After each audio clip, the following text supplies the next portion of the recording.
Et si tout ce que nous pensions savoir sur les civilisations anciennes était incomplet? Des mystérieux complexes cérémoniels incas cachés dans les hauteurs du Pérou, jusqu'aux artefacts romains. Accompagnez-nous tandis que nous révélons des secrets qui réécrivent notre passé. Numéro 25, fresque d'homme à deux visages. Des archéologues ont récemment mis au jour deux fascinantes fresques vieilles de 1400 ans au Pérou, qui révèlent des figures à deux visages ajoutant une touche de mystère à l'ancienne culture mochica. Ces fresques détaillées, découvertes sur le même pilier d'une salle cérémonielle à Panamarca, représentent des hommes à deux visages, chacun tenant des objets uniques. La figure supérieure tient un éventail de plumes et une coupe dans laquelle des colibris boivent, une scène qui pourrait suggérer des rituels liés au sacrifice ou au cosmos. En dessous, un autre homme à deux visages est représenté avec un éventail en mouvement et un objet partiellement conservé, ce qui laisse penser que les artistes exploraient comment capturer le mouvement. Les deux figures portent des coifes élaborées, des vêtements colorés et de larges ceintures, témoignant de la grande maîtrise des mochicas. Bien que certains supposent que ces figures pourraient représenter des divinités, leur véritable but et signification continuent d'intriguer les chercheurs, car il n'existe rien de semblable dans l'archéologie sud-américaine. Numéro 24, la fresque du dieu araignée. Dans la région de la Libertad, au nord-ouest du Pérou, des archéologues ont découvert dans un ancien édifice cérémoniel une impressionnante fresque représentant une divinité araignée brandissant un couteau. La fresque a été mise au jour en novembre 2020, après que des agriculteurs locaux ont involontairement endommagé la structure en étendant leur plantation de canne à sucre et d'avocat. Peinte sur le mur sud du temple, appelé Waka au quechua, la figure arachnéenne est représentée en jaune ochre sur un fond blanc.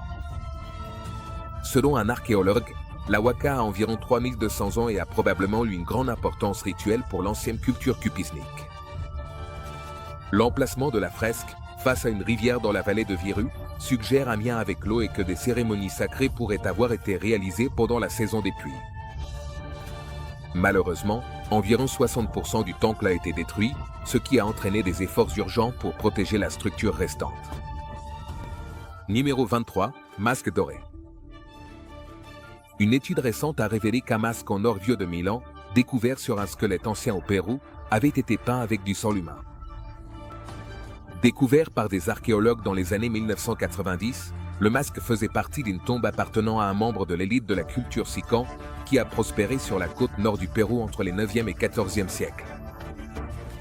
La tombe contenait un squelette décapité, peint en rouge vif et enterré face contre terre, avec la tête séparée placée en position verticale et recouverte du masque peint en rouge.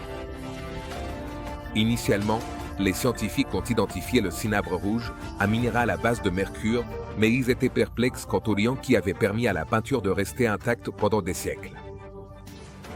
Des analyses récentes ont révélé que la peinture contenait des protéines de sang humain et du blanc d'œuf, provenant possiblement d'œufs de canard créole.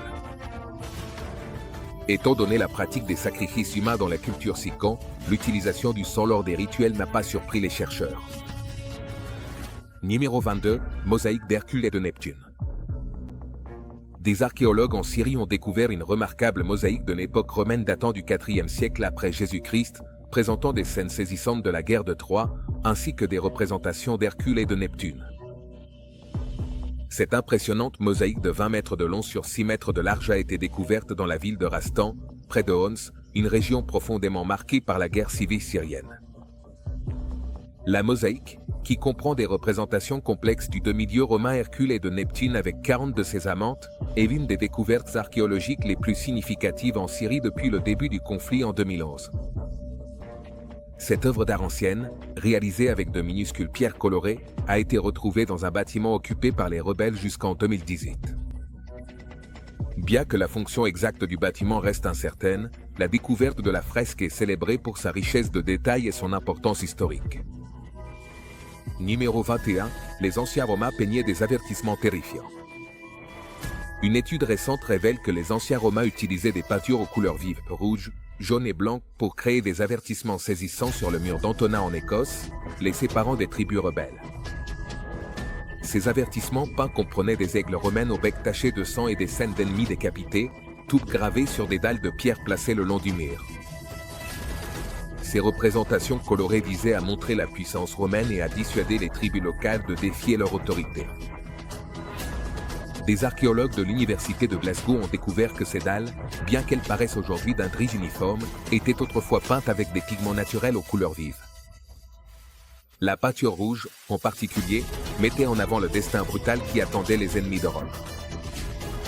Les kyres placés à intervalles le long du mur étaient de puissants symboles de la domination romaine, tandis que le mur d'Antonin, construit au IIe siècle après Jésus-Christ, fut finalement abandonné. De nouvelles recherches archéologiques, comprenant des études et des scans 3D, contribuent à cartographier et à visualiser l'ancienne structure, donnant vie à son histoire pour le public moderne. Numéro 20, des Médusélés. Des archéologues de l'ouest de l'Espagne ont découvert une mosaïque remarquable, vieille de 1800 ans, représentant la mythique gorgone Méduse dans les ruines d'une somptueuse demeure de l'époque romaine. Découvert sur le site archéologique de Huerta de Otero, la mosaïque montre Méduse au centre d'un octogone orné qui symbolise l'égide d'Athéna, un bouclier protecteur portant la tête tranchée de Méduse après avoir été tuée par Persée. Entourée de motifs géométriques, de masques et de faune, dont 4 pans colorés représentant les saisons, la mosaïque avait probablement pour but d'éloigner le mal. Selon José Vargas, superviseur en archéologie ayant participé à la fouille, Méduse, représentée avec un visage rond, des yeux globuleux, des cheveux en bataille et des ailes sur le front, reflète la représentation de l'époque romaine qui a adouci son image monstrueuse par rapport aux représentations grecques antérieures. La mosaïque de 323 pieds carrés a été découverte par des étudiants lors des fouilles relancées en 2019. L'œuvre d'art, bien conservée, ornait probablement une pièce principale, comme la salle à manger de la maison romaine. Numéro 19, mosaïque romaine dans une ferme du Royaume-Uni. Une promenade décontractée dans la ferme de son père a conduit un homme du Royaume-Uni à découvrir une pièce historique incroyable, un vaste complexe de villas romaines avec une impressionnante mosaïque cachée sous terre. L'homme est tombé sur des fragments de céramique, des coquilles d'huîtres et des tuiles romaines orangées lors d'une promenade à l'été 2020 sur ces terres à Rutland. Intrigué, le fermier et son père ont commencé à creuser et ont rapidement découvert des tuiles rouges oxydées provenant de ce qui s'est avéré être une mosaïque. Conscients de l'importance du site, ils ont fait appel à des experts qui ont confirmé sa valeur.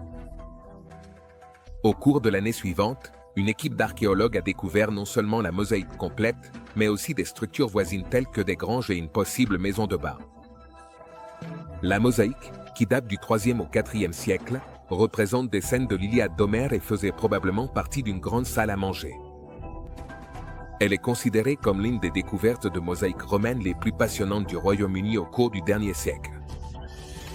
Numéro 18, découverte d'un monastère byzantin en Israël. Des archéologues en Israël ont découvert les vestiges d'un monastère et d'une église byzantin vieux de 1500 ans, avec un sol en mosaïque éclatant. Le site a été découvert lors de fouilles de sauvetage à Beth Shemesh, une ville à l'ouest de Jérusalem. Avant de commencer la nouvelle construction, l'équipe de fouilles a trouvé des murs en maçonnerie de pierre de grande taille, très bien conservés, ainsi que des éléments architecturaux comme une base de piliers en marbre ornés de croix et des claustras en marbre. Fait intéressant, le marbre a été importé de Turquie, ce qui met en évidence la richesse de l'église à l'époque. Une salle a révélé un impressionnant sol en mosaïque décoré d'oiseaux, de feuilles et de grenades. Des artefacts tels qu'une petite croix en bronze et des lampes à huile en céramique noircie ont également été découverts. L'église semble avoir été abandonnée au cours du 7e siècle, possiblement en raison de la conquête islamique précoce, bien que la raison exacte reste inconnue. Storchan a souligné que ce site est l'une des églises les mieux conservées et les plus grandes que l'on trouve dans les contreforts de Judée, une région aux liens bibliques forts, notamment avec la vallée voisine d'Ela, où l'on dit que David a combattu Goliath. Numéro 17, fresque romaine en Jordanie. Dans une ancienne tombe romaine récemment découverte en Jordanie, une fresque vibrante offre une vision fascinante, presque comique, de la vie dans la ville animée de Capitolia il y a des milliers d'années. La fresque est remplie de centaines de figures illustrées, des humains, des animaux et des dieux, qui participent à des activités quotidiennes comme la récolte et la construction d'un mur, capturant l'essence de cette ancienne ville prospère. Ce qui rend cette fresque vraiment unique, c'est la présence de dizaines d'inscriptions qui fonctionnent comme des bulles de bande dessinée. Écrites en araméen, mais avec des lettres grecques, ces légendes décrivent les actions des personnages, comme « Je taille la pierre » ou « Hélas, je suis mort ». Cette façon de raconter est tout à fait extraordinaire, selon Jean-Baptiste Jaune, chercheur du projet. Déterrée en 2016 dans la ville de Pétraz, la tombe se trouve dans un état de conservation impressionnant, avec 2 chambres funéraires ornées de près de 260 figures et 60 inscriptions. Des scènes détaillées représentent non seulement la vie quotidienne, mais aussi le chaos et l'activité de l'époque, ce qui fait de cette découverte une fenêtre remarquable sur les anciennes Capitolias. Numéro 16, tombe de la dynastie Tang avec des fresques impressionnantes. Des archéologues dans la province de Yuan, au Shaanxi, ont découvert une tombe impressionnante de la dynastie Tang, 6, 18, 907, ornée de fresques vibrantes représentant des scènes de la vie quotidienne. Découverte en 2018 lors d'une étude pour la construction d'une route, les murs, le plafond et le lit du cercueil sont recouverts de fresques si vives que les couleurs blanc, rouge, jaune, noir, vert et orange semblent avoir été fraîchement peintes. La tombe comporte une seule chambre en briques avec un passage, un couloir d'entrée et une zone principale d'inhumation.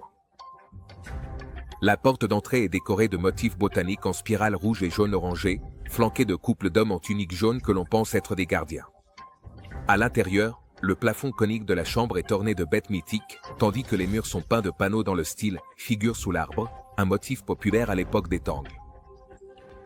Une fresque sur le mur capture les activités quotidiennes telles que moudre le grain, cuisiner et puiser de l'eau. Une autre, sur le mur ouest, montre une femme tenant une boîte, avec un homme non conduisant des chameaux et des forçages derrière elle. Numéro 15, fresque maya ancienne. Les œuvres d'art anciennes offrent souvent un aperçu de la vie des dirigeants d'élite, de la royauté et des prêtres, laissant la vie quotidienne des gens ordinaires pratiquement cachée. C'est pourquoi la découverte d'une fresque datant d'entre 1 et 300 ans à Calakmul, au Mexique, est si remarquable. C'est la seule œuvre d'art précolombienne connue qui montre le peuple maya ordinaire dans ses activités quotidiennes, au lieu de servir l'élite. Déterrée en 2004, la fresque montre des hommes et des femmes préparant de la nourriture, portant des paniers et exerçant divers métiers. Les deux sexes portent de la peinture faciale, des chapeaux à large bord, des boucles d'oreilles et des colliers. Les hiéroglyphes identifient même certains personnages par leur profession, comme une personne du sel ou une personne de la bouillie de maïs. Fait intéressant, la pyramide d'origine a été agrandie au fil du temps, mais les fresques ont été soigneusement préservées avec de la boue compactée avant d'être reconstruites, ce qui souligne leur valeur culturelle. Numéro 14, des fresques des croisades découvertes dans un hôpital de Jérusalem. Des fresques datant de l'époque des croisades, représentant des chevaliers et des symboles militaires médiévaux, ont été récemment redécouvertes dans un hôpital de Jérusalem. Tout cela grâce à la rupture d'une conduite d'eau et à la réorganisation d'un entrepôt. Ces fresques ont été peintes à l'origine dans l'hospice de Saint-Louis. Construit entre 1879 et 1896, l'hospice doit son nom à Saint-Louis-Namant, le roi français qui a mené la 7e croisade. Pendant la Première Guerre mondiale, les forces turques ont pris le contrôle de l'hôpital et ont recouvert les fresques de peinture noire.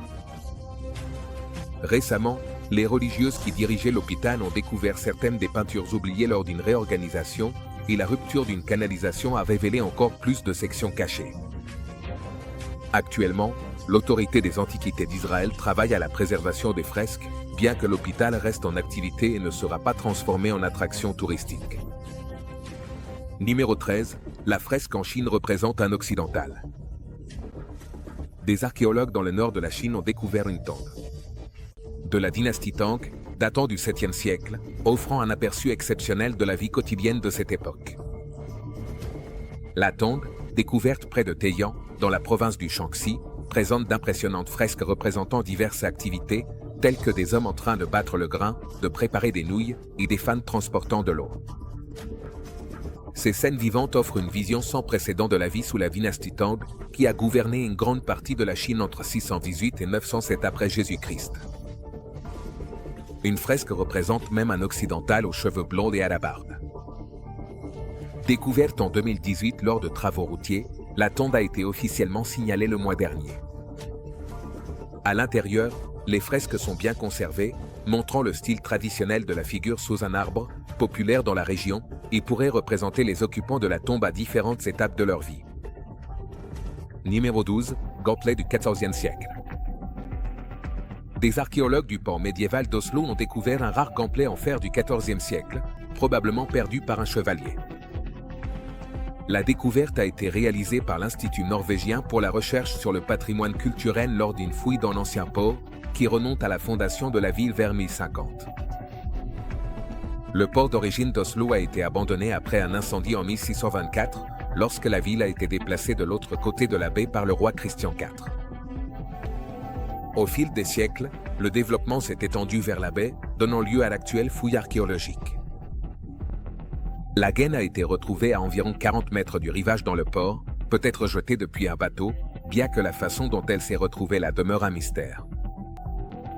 Bien que le gantelet ne soit principalement qu'une empreinte avec quelques restes, il s'agit d'une découverte passionnante, car ce type de pièce est rarement retrouvé en raison de la corrosion et du recyclage du fer au Moyen Âge. La fouille a également mis au jour plusieurs artefacts médiévaux, y compris des armes. Numéro 11, masque du dieu maya de la tempête. Des archéologues ont découvert une tombe royale maya vieille de 1700 ans au Guatemala, remplie d'artefacts extraordinaires, dont un masque en mosaïque de jade représentant une divinité maya. Située sur le site archéologique de Xochitán, près de la frontière avec le Mexique et le Belize, la tombe aurait appartenu à un roi maya jusque-là inconnu, selon l'université de Tulane. Parmi les trésors découverts figuraient 16 coquillages de mollusques et des fémurs humains portant des hiéroglyphes, dont la représentation d'un homme tenant un masque de jade similaire à celui de la tombe. Ces hiéroglyphes pourraient identifier les ancêtres du roi et l'associer aux souverains des cités-États mayas de Tikal et Teotihuacan. Les archéologues qui ont découvert la tombe en 2022 l'ont qualifiée de rare loterie, en raison des précieuses informations qu'elle apporte sur la période classique maya, de 250 à 900 après Jésus-Christ. De façon surprenante, la tombe a failli être pillée, mais elle a été sauvée à seulement quelques mètres près. Numéro 10, ruines maya au Honduras. Copan, une ancienne cité maya située dans l'ouest de l'actuel Honduras, a été gouvernée par une dynastie de 16 rois entre 426 et 820 après Jésus-Christ. La ville, probablement connue sous le nom d'Oxuatic, possédait un emblème en forme de chauve-souris et s'étendait sur environ 37 hectares. Au cours de ses 400 ans d'existence, elle a été continuellement remodelée, présentant une grande place au nord et une acropole au sud. Bien qu'elle soit située à l'extrême sud-est du monde maya et épargnée par la plupart des guerres qui ont frappé d'autres cités, Copan a tout de même connu des conflits. Son 13e souverain, Waxaclajan Ubakaawil, fut capturé et sacrifié par une ville voisine. Quiriquatupan était densément peuplé et ses habitants ont érigé d'impressionnants monuments, dont le temple de l'escalier hiéroglyphique, qui pourrait contenir plus de 2000 glyphes. Numéro 9, l'ancienne cité maya de Tikal. L'ancienne cité maya de Tikal, située dans l'actuel Guatemala, a prospéré entre 600 avant Jésus-Christ et 900 après Jésus-Christ. Ce qui avait commencé comme de petits villages est devenu une puissante cité-État avec plus de 2 douzaines de grandes pyramides. Connue sous le nom de Mutul dans l'Antiquité, Tikal était le centre d'un important royaume maya. Le nom Tikal, qui signifie « près de l'abreuvoir », est un terme maya moderne.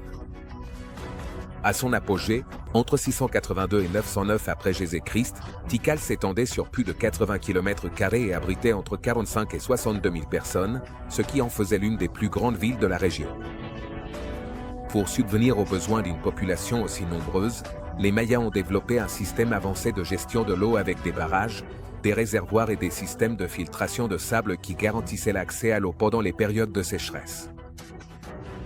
Les habitants de Tikal utilisaient une écriture biéfique gravée sur pierre et sur écorce pour consigner leur histoire. En 2018, la technologie LIDAR a révélé plus de 60 structures mayas jusque-là inconnues dans la région, ce qui éclaire davantage l'influence étendue de Tikal. Numéro 8, l'ancienne cité appelée Chacta. Cette ancienne cité nommée Chacta a été découverte dans la province de Campeche, à l'ouest de la péninsule du Yucatan, une région riche en histoire maya. Les ruines, qui s'étendent sur environ 22 hectares, étaient occupées pendant la période classique tardive maya, entre environ 600 et 900 après Jésus-Christ, avant que la civilisation ne s'effondre mystérieusement. Selon les archéologues, Chacta est l'un des plus grands sites des basses terres centrales, comparable en taille et en splendeur à d'autres grandes cités mayas comme Bécang et El Palmar. La ville possède 3 complexes monumentaux, comprenant des pyramides, des terrains de jeux de balles, des places, des habitations, des hôtels et des dalles de pierre finement sculptées, connus sous le nom de stèles. Les ruines ont été aperçues pour la première fois sur des images aériennes de la danse jungle, une zone auparavant explorée uniquement par des bûcherons et des collecteurs de caoutchouc. L'équipe d'archéologues a traversé la jungle reculée en camion, se frayant souvent un chemin à la machette à travers la végétation dense pour atteindre le site. Numéro 7. Momies et artefacts déterrés au Pérou. Alors qu'ils installaient de nouvelles conduites de gaz sous les rues animées de Lima, au Pérou, les ouvriers sont tombés sur 8 momies très incas extraordinaires, accompagnées d'une collection d'artefacts. Les momies, enveloppées dans des tissus de coton et attachées avec des cordes faites de lianes, ont été enterrées en position assise, une pratique typique de la culture Ikma. Le peuple Ikma a ensuite été intégré à l'Empire Inca au XVe siècle. En plus des momies, qui comprennent 2 adultes et 6 enfants, les ouvriers ont également découvert des artefacts plus récents tels que des pipes à opium, des cigarettes roulées à la main et une pièce de monnaie péruvienne en argent datant de 1898. Cette découverte n'est qu'une parmi de nombreuses autres qui ont été mises au jour lors de projets de construction à Lima au fil des années. Plus de 1900 découvertes archéologiques ont été faites dans la ville, y compris des momies, de la céramique et des textiles. Numéro 6. Offrande aux divinités surnaturelles. Des plongeurs archéologiques ont découvert d'impressionnants trésors au fond du lac Titicaca, notamment un pluma, du lapis lazuli sculpté, des médaillons en or et un pendentif en turquoise. Ces artefacts étaient probablement des offrandes de la culture Tiwanaku qui a prospéré dans les Andes entre 500 et 1100 après Jésus-Christ, environ. Les Tiwanaku faisaient ces offrandes sur un petit affleurement rocheux, aujourd'hui submergé, au milieu du lac Titicaca, un lieu considéré comme sacré. Le site, connu sous le nom d'Arrecifes-Sewa, est réputé pour ses trésors depuis les années 1970, mais des fouilles systématiques récentes ont révélé encore plus sur les rituels et les croyances des Tiwanaku. Les découvertes incluent des ornements en métal, des artefacts en pierre et des os de la main, tous datés de l'époque Tiwanaku. Certains objets, comme des coquilles d'espongiles provenant d'Équateur, suggèrent l'existence d'anciennes routes commerciales. Numéro 5. Bas rituels Inca. Au cœur de la vallée sacrée du Pérou, les archéologues ont découvert un complexe cérémoniel Inca avec un autel en pierre et 14 bas rituels, tous dissimulés dans une clairière de la jungle. Des scans radars et lasers récents, combinés à des fouilles sur le terrain, ont permis aux chercheurs d'acquérir de nouvelles connaissances sur la manière dont les Incas ont construit et utilisé ces structures il y a plus de 500 ans. Le site, connu sous le nom de Cochabamba, date du XVe siècle, avant l'arrivée des Européens en Amérique. Le géoradar a révélé les fondations, tandis que les scans laser aériens ont découvert 2 structures jusque-là inconnues dans la jungle dense. Les fouilles montrent que les bas étaient probablement utilisés pour des rituels de purification lors d'importantes cérémonies religieuses, comme le festival de la Situa, où les Incas croyaient à la purification des péchés. L'eau des bains provenait d'une cascade voisine, canalisée à travers un système avancé de canaux en pierre qui se déversait ensuite dans le lit d'une rivière. Cochabamba se distingue par sa disposition unique, avec 14 bains répartis en 2 groupes de 7 de chaque côté d'un rocher sacré. Numéro 4. Des idoles en bois vieilles de 750 ans. Des archéologues ont mis au jour 19 idoles en bois à l'apparence humaine, certaines ornées de masques en argile beige, dans l'ancienne ville de Chan-Chan, au Pérou. Selon le ministère de la Culture du pays, ces idoles sculptées à la main, vieilles de plus de 750 ans, mesurent près de 71 cm de haut, soit à peu près la hauteur de 2 quilles empilées, et ont été découvertes dans des niches rectangulaires le long d'un couloir en adobe. Cette découverte récente est particulièrement enthousiasmante, car ces idoles sont les plus anciennes jamais trouvées à Chan-Chan, l'ancienne capitale du royaume Chimu, qui a prospéré d'environ l'an 900 après Jésus-Christ jusqu'à sa conquête par l'Empire Inca en 1430. Bien que Chan-Chan soit classé au patrimoine mondial de l'UNESCO depuis 1986, ce couloir entouré d'idoles n'a été découvert que récemment. Le passage est probablement l'entrée d'un centre cérémoniel ou d'une place. Numéro 3. Temple cérémoniel vieux de 235 ans. des archéologues ont découvert les ruines d'un temple cérémoniel vieux de 5000 ans et un humain sous une dune de sable au Pérou. Le site, situé dans le district de Zana, au nord-ouest du Pérou, fait partie du complexe archéologique Los Paredón de la Otrabán de la Sanima. Les fouilles ont révélé les vestiges d'un temple à plusieurs étages. À l'intérieur des murs du temple, les chercheurs ont trouvé les squelettes de 3 adultes, ce qui suggère la possibilité de rituels sacrificiels. Ces sépultures, enveloppées dans du tissu et accompagnées d'offrandes, fournissent des informations précieuses sur l'utilisation ancienne du site. La découverte correspondait probablement à un complexe religieux doté d'un escalier central menant à une zone de sel. Les murs étaient ornés de frises complexes représentant des figures humaines à tête d'oiseau, des traits félins et des griffes de reptiles, ainsi que de parties supérieures recouvertes d'un enduit fin avec des motifs décoratifs. De plus, l'équipe a découvert un autre monument datant de la période Moche au Pérou, de l'an 670 après Jésus-Christ, connu pour ses temples élaborés et ses sacrifices humains. Numéro 2, tombe vieille de 3000 ans. Des archéologues au Pérou ont découvert une tombe vieille de 3000 ans près de Cajamarca, contenant les restes d'une figure qu'ils pensent avoir été un prêtre. La sépulture, trouvée dans le complexe archéologique de Pacopampa, comprenait 3 seaux en céramique gravés d'images, dont un jaguar, qui aurait pu être utilisé pour la peinture corporelle. La tombe contenait également de la céramique décorée, et le visage du prêtre était recouvert de cinabre rouge, une substance rare provenant probablement des lointains au plateau des Andes. L'équipe archéologique a suggéré que l'individu aurait pu être davantage un chaman qu'un prêtre, utilisant sa connexion avec des forces spirituelles, comme les jaguars et les rapaces, pour aider ou soigner les gens. Les sceaux trouvés dans la tombe pourraient symboliser son autorité. Si certains experts sont enthousiastes à propos de cette découverte, d'autres avertissent qu'il est trop tôt pour qualifier définitivement cette personne de prêtre, soulignant que des analyses supplémentaires sont nécessaires.